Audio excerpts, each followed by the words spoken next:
The 2020 F4 British Championship finally got underway at Donington Park. Saturday's first race was won by second-year racer Alex Connor from 5th on the grid, and that immediately told us we were going to have an entertaining weekend heading into race 2. Here's how they line up for round 2 of the 2020 F4 British Championship. Casper Stevenson on pole from Rafael Villagomez. Then it's James Headley and Zach O'Sullivan. Roberto Faria with Luke Browning on row 3. Alex Connor, who won round 1, is alongside Roman Belinsky. Then it's Frederick Lubin and Nico Pino. Nat Hodgkiss next to Christian Mansell. And then it's Matthias Sagazeta, Reba Jafali and Abby Pulling. Another competitive year of F4 in prospect, and yesterday's race won by Alex Connor, who sits in the red Arden car with the green mirrors. Wait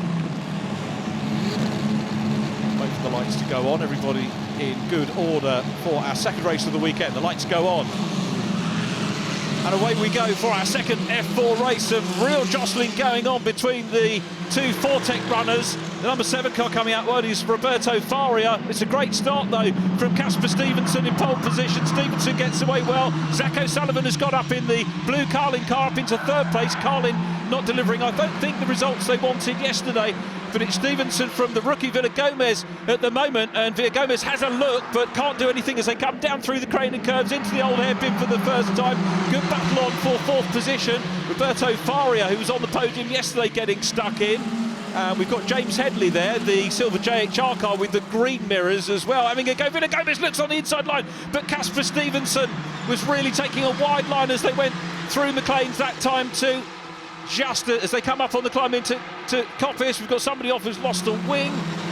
And that is, I think, a JHR car. Problem there for Nat Hodgkiss, who runs into the 21 car, which is Christian Mansell. This could well be safety car territory. Also off goes Roberto Faria, tangling with Alex Connor. That's yesterday's winner, so a big story here with two of the championship front runners, both off the circuit. And now Casper Stevenson, another spinner in the background, not what we wanted for the start of our F4 race, and Casper Stevenson checks up in time to allow the safety car to come through. Number 18 car coming through there is a driver from last year, Reba Jafali. Another one of our rookie drivers, Christian Mansell, the young Australian driver running with Carlin this year. And now that, championship-wise, is a big story because we've got two of the drivers who were on the podium yesterday in the opening race of the year, clearly tangled and out of the race. Alex Connor in the Arden 27 car, and the number 7, the Fortec driver, Roberto Faria, both front runners. So we saw a wing go for a bit earlier on. There is the tangle on Christian Mansell, who winds up in the gravel. And that was a very, very fraught first lap indeed. Let's see if we can pick up what happened. Alex Connor looking on the inside line, got a wheel on the grass. Not sure if there was any contact on the back end of Connor's car to help him there. I think it's James Headley who lost the wing. It looked to me like the green JHR car coming through without the wing as well. But those two guys, two of the top 3 in the championship. It's going to be a red flag situation that we're being told, as we see a repeat of the incident with Alex Connor, who did a fantastic race yesterday and sadly going off with Roberto Faria.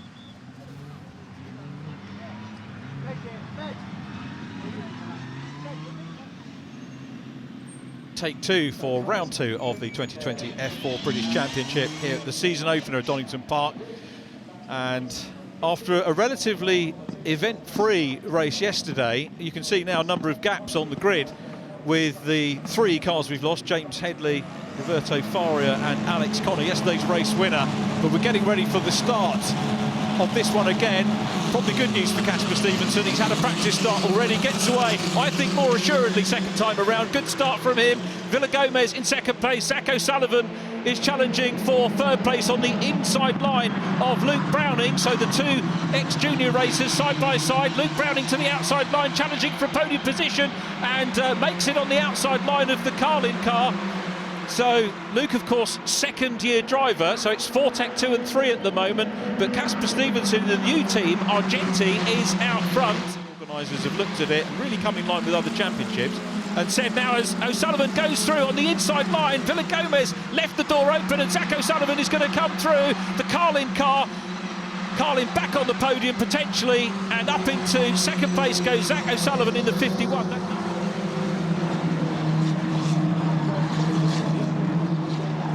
Testing single-seaters with Arden as Nat Hodgkiss looks down the inside line here of Rima Jafali. Hodgkiss makes the pass. Rima, of course, the second-year Saudi driver, and very little car racing experience. Saudi's first female racing driver, you might remember from last year, and did well, and is having a good race with Nat Hodgkiss there. And Stevenson under pressure, the race leader, and through on the inside line goes Zach O'Sullivan. O'Sullivan passes poleman Stevenson to go through, and the 51 car in only his second race in F4 comes through. Great move, and a textbook move, you have to say, going into Redgate on the inside line, but this is still... Rima is working so hard to try and pass Nat Hodgkiss. A super race between these two. Through Schwantz, Rima again takes a wide line. Is she going to be able to maybe have a pop up the inside line? No, she's still fighting on the outside line as they climb up into Coppice. This is brave stuff from Jafali. Might get the run on the second part, which is slightly quicker as they come out of Coppice. Fourth gear, up to 100 mile an hour at the apex, and then up to top speed, sixth gear. 125 miles an hour down the exhibition straight into the Roberts chicane, and on the inside line now. Very hard worked and very well deserved, but is she going to hang on to it? Because Hodgkiss is all over the back end of Rima Jafali's car. Rima gets a better run out of Roberts, and I think he's going to hang on to it. I tell you what, Nat Hodgkiss does not look happy. He's gesticulating frantically in the car. So they go down into Roberts, and Nat, the feisty Scot, looking to try and get back on terms with Rima Jafali, but a good battle between the two. Down to the checkered flag, and it is the 51 Mercer March-backed car of Zach O'Sullivan, who takes round 2 of the championship. Second position, a fine drive by Casper Stevenson. That will really build his confidence. Side by side here, and Abby Pulling just gets the better of Roman Belinsky as they go across the line. Abby fighting right the way to the checkered flag, as indeed was young Roman Belinsky. Here's how they finish. Round 2 of the F4 British Championship. The maiden win for Carlin this year and for Zach O'Sullivan. Casper Stevenson in second place, Rafael Villagomez in third. Frederick Lubin, good drive from him to come up into fourth place, and he's the top Arden Motorsport car. Christian Mansell in fifth from Abby Pulling. Roman Belinsky seventh from Nico Pino, and then Matthias Sagazeta ahead of Rima Jafali, completing the top 10. 11th place, and the only other finisher was Nat Hodgkiss.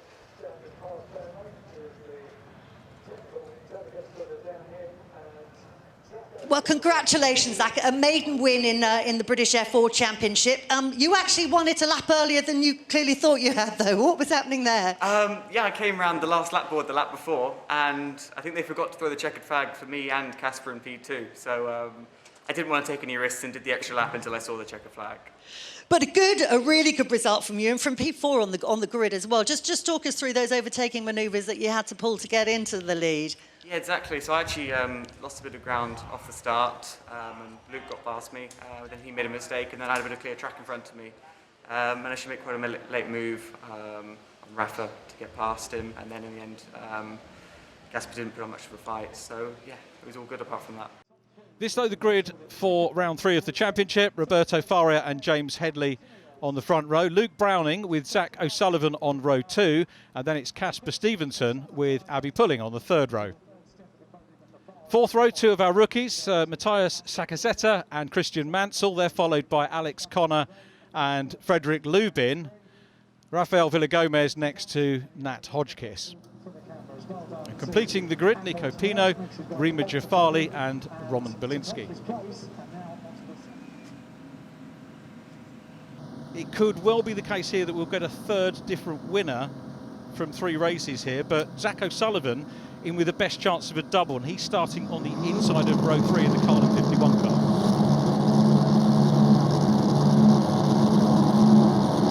Lights on. Faria and Headley on the front row of the grid. The lights go out. They're all jockeying for position. Zach O'Sullivan slots into 4th place, and it's Faria and Headley making their way down into Redgate. Looking up on the inside line is Luke Browning in 11, who's in third. But it was a great start from the outside of the front row from James Headley. It may have been P2 in this race, but James Headley makes a super start and grabs the initiative as they go around Redgate and now through Hollywood, down into the Craner curves for the first time. And he leads the two Fortec teammates who are going to have to fight it out. Headley needs to keep our eyes out. There's so many drivers we can talk about here. And no doubt we will do as the race carries on. Looking through on the inside line, Frederick Lubin trying that Hotchkiss in the silver and yellow car, and Abby Pulling is going to be absolutely gutted that history repeats itself at the same part of the track as it did in race number 1. Abby Pulling got involved with Rafael Villa-Gomez. We've got problems there for Roman Belinsky, who's trying to come through. Abby Pulling is going to be disconsolate about that. The JHR driver, double British karting champion. Now the lights have gone out here and we're about to resume racing at Donington Park. Here we go though, so safety car lights out, 11 minutes on the clock. Now the question is, they can't overtake until they get to the line, but they're side by side and they shouldn't be as they cross the line. And Jack O'Sullivan looking down the inside line of the number 11 car of Luke Browning, who's going to return the favour, goes back on the inside line, and now that wasn't the best restart in the world that we've ever seen. It might be because the lights went out rather late, but it was a decent enough restart from James Headley, who deservedly had the lead on that start. And he's done what he did in the first go, and that is to get away. He's got a huge gap with Luke Browning second and Zach O'Sullivan third. He's racing, and Mansell having a look on the inside line, and he goes through, sees the gap, and well, Hotchkiss going back on the cross. Luke Browning, Zach O'Sullivan in third, Luke Browning with fastest lap, and now Alex Connor forces his way past Rima Jafali.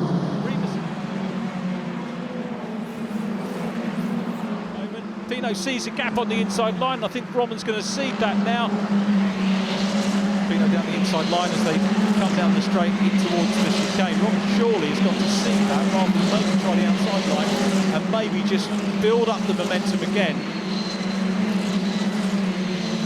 British-based Polish driver running well. Rima Jafali getting away from them. Another change going on here as Mansell goes through on the inside line of Villa-Gomez. Him to respond as we watch the battle for, this is the battle for the last point. Alex Connor in the red Arden car sees the inside line here on Nat Hotchkiss, and they go side by side through Hollywood down into the Craner curves, and it looks like Alex Connor is going to make this one. Connor, who went from 5th position on the grid up into the race lead within 3 laps yesterday, having to work a little bit harder here in race 3. The tyres have been through so much over the course of the weekend, but that was a good move on Nat Hotchkiss. And in 7th position is Mansell. Alex Connor will go for it, goes down on the inside line of Frederick Lubin. Frederick running well in the championship at the moment, 7th in the championship, had a very good result in the second race of the day, the reverse grid race. Took down a little bit once again, side by side Frederick Lubin and Nat Hotchkiss. Hotchkiss grabs the tyres, and that was not good for Hotchkiss. He's off and sadly out of the race. Comes out of Roberts down towards the, look at the delight from Headley. James Headley wins, 3 different winners in 3 races in F4. Luke Browning in second place, a wild moment from Roberto Faria coming out of the chicane, but it's Zach O'Sullivan, the championship leader, who completes the podium. Faria next up, Sakaseta.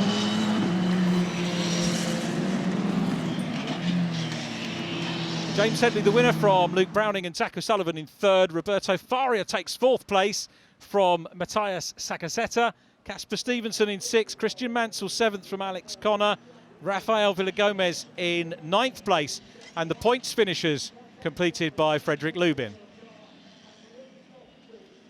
11th place goes to Nico Pino, with Roman Belinsky and Rima Jafali completing the finishers.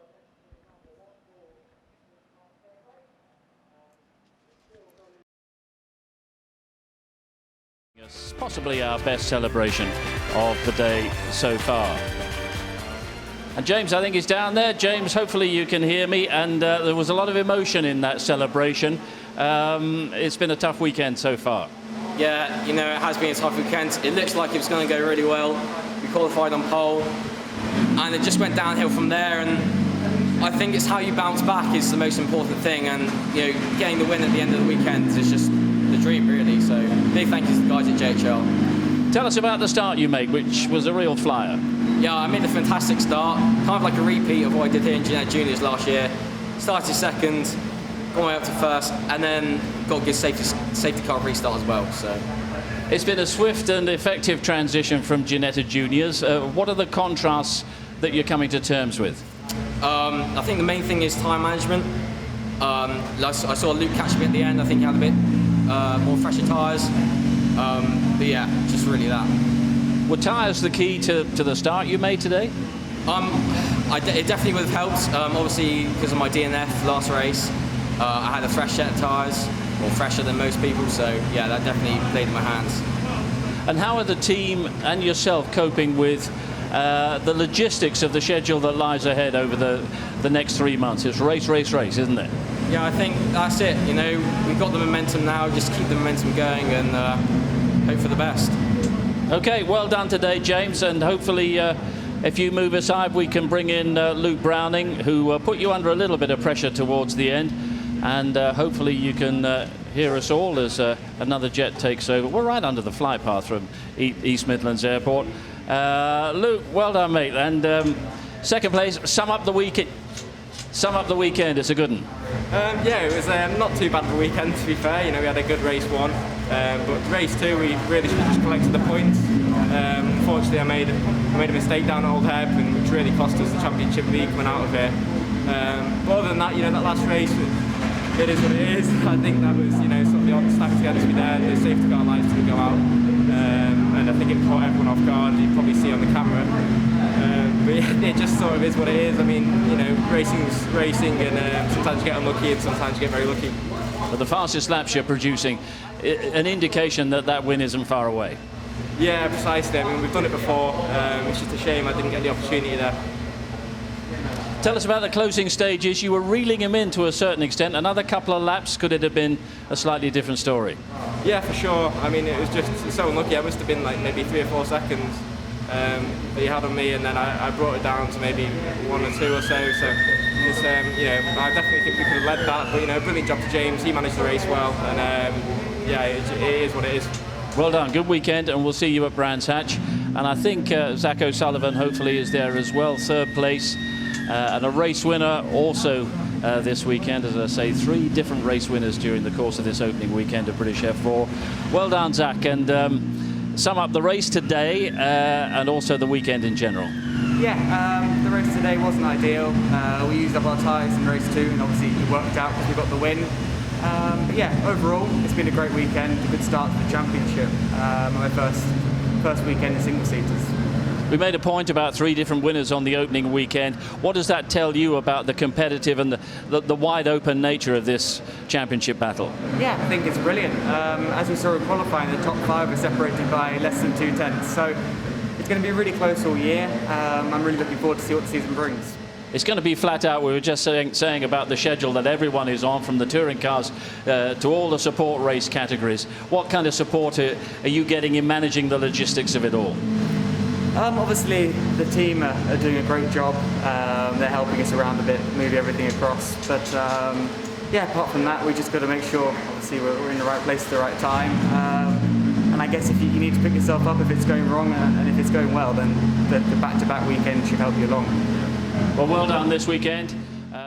Championship led by Zach O'Sullivan, 16 points clear of Luke Browning. James Headley in 3rd from Casper Stevenson, and Alex Connor in 5th. 6th position to Roberto Faria. Top rookie is Rafael Villagomez, then Christian Mansell in 8th, Frederick Lubin 9th, and Matthias Sakaseta in 10th.